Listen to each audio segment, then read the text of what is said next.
మత్తయి సువార్త 14వ అధ్యాయము 28 నుండి 33 వచనాల వరకు.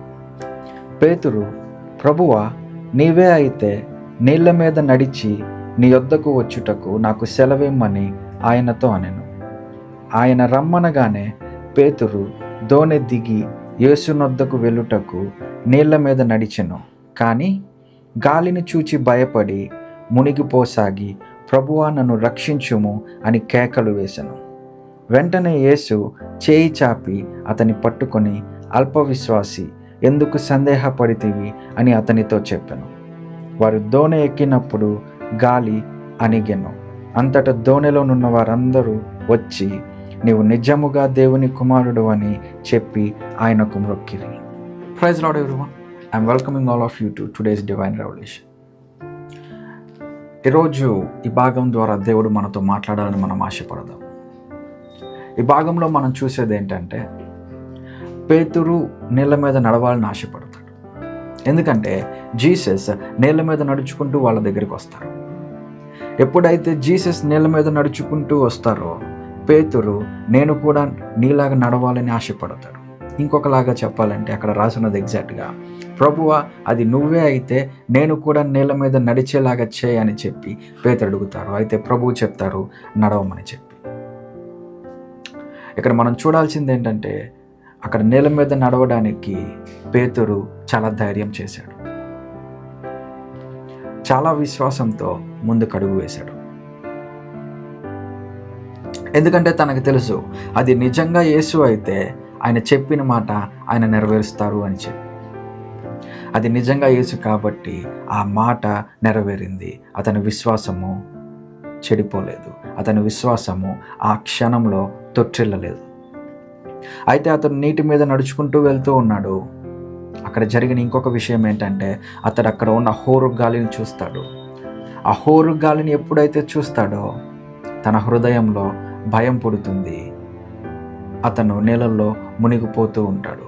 అతడు ఎప్పుడైతే నీళ్ళలో మునిగిపోతూ ఉంటాడో, ప్రభువా, నన్ను కాపాడు అని ప్రభువుని వేడుకుంటారు. ప్రభువు తన చేయి చాపి తనని పైకి లేపుతారు. అయితే ఒక మాట అంటారు, అల్పవిశ్వాసి అని. ఈ వాక్యం ద్వారా, ఈ భాగం ద్వారా మనం ఏం నేర్చుకోగలం ఈరోజు అంటే, ఫియర్ కిల్స్ ఫెయిత్. నువ్వెంత గొప్ప విశ్వాసివైనా అయి ఉండొచ్చు, అయితే నీ హృదయంలో ఎప్పుడైతే భయం ఉంటుందో, ఆ భయము నీ విశ్వాసాన్ని క్షీణింపచేస్తుంది. ఆ భయము నీ విశ్వాసాన్ని కొంచెం కొంచెంగా చంపేస్తుంది. ఎలాగైతే పేతురు గొప్ప విశ్వాసంతో ముందుకు అడుగు వేశాడో, చెప్పింది నిజంగా జీసస్ అయితే, వచ్చింది నిజంగా యేసు అయితే, నేను కూడా నేల మీద నడవగలను. ఎందుకంటే అది ఆయన మాట, చెప్పింది ఆయన, రా నడువు అని చెప్పింది ఆయన కాబట్టి నేను కూడా నడవగలుగుతాను.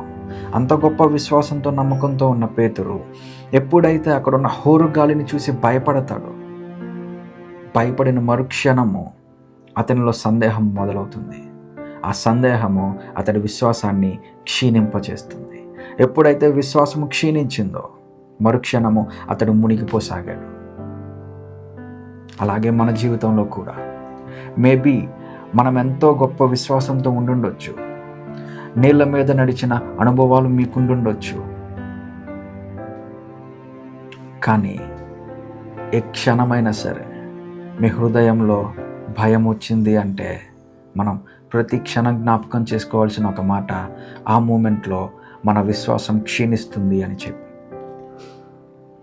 ఎలాగైతే పేతురు ముందుకు వెళ్తూ ఉన్నప్పుడు తన విశ్వాసం పట్ల అడుగు వేస్తూ ఉన్నాడో, మన జీవితంలో కూడా విశ్వాసంతో ముందుకు అడుగు వేస్తూ ఉండాలి.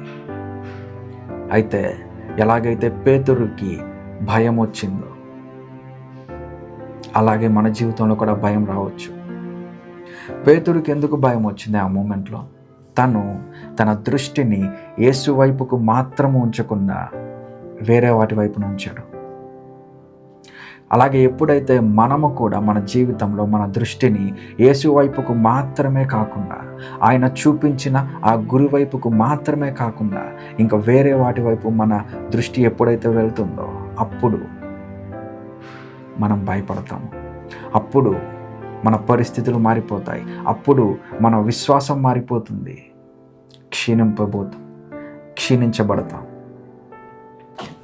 అయితే ఈ వాక్యము మనకి మరొకటి కూడా నేర్పిస్తుంది. ఏంటంటే ఆయన చాలా దయగలిగిన వాడు. అల్ప విశ్వాసంతో పేతురు నీళ్ళలో మునిగిపోతూ ఉన్నా సరే, ప్రభువా నన్ను కాపాడు అని తను ఎప్పుడైతే అడిగాడో ప్రభువు విడిచిపెట్టలేదు. నువ్వు అల్ప విశ్వాసివి, నీకు విశ్వాసం లేదు, నీ విశ్వాసం తక్కువగా ఉంది అని చెప్పి పేతురుని చిన్న చూపు చూసి తనని విడిచిపెట్టలేదు. ఆ నీటిలో ఆయన తన చేయి చాపి పేతురుని పైకి లేపాడు. అలాగే నీ జీవితంలో, నా జీవితంలో కూడా మన విశ్వాసాన్ని బట్టి, మన నమ్మకాన్ని బట్టి ఆయన మన జీవితంలో కార్యాలు చేయలేదు.